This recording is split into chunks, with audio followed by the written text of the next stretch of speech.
Guys पहिला यो video हेरौँ अनि यसको फन्नी कमेन्ट पढ्ने है त। नमस्कार, म शिव पाण्डे, हजुरहरूको शिव पाण्डे। आज म छोटो मिठो बोल्न आएको छु तपाईँहरूको माझमा। धेरै बोल्दैन, म छोटो बोल्छु, मिठो बोल्छु। तपाईँहरूले मेरो भिडियो रुचाइदिनु भएको छ नि। आज के बोल्न आएको छ त थाहा छैन नि तपाईँहरूलाई। शिव खै के बोल्न आयो आई डोन्ट नो एनिथिङ। रुको जरा, सबर करो। के भन्छ छेपाराको अनुहार परेको भ्यागु त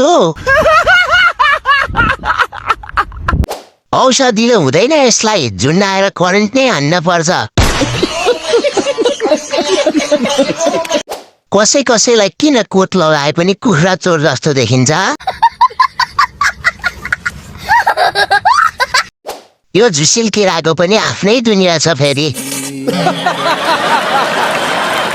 घरको कुल देउता बिग्रेपछि यस्तै हुन्छ। अच्छा।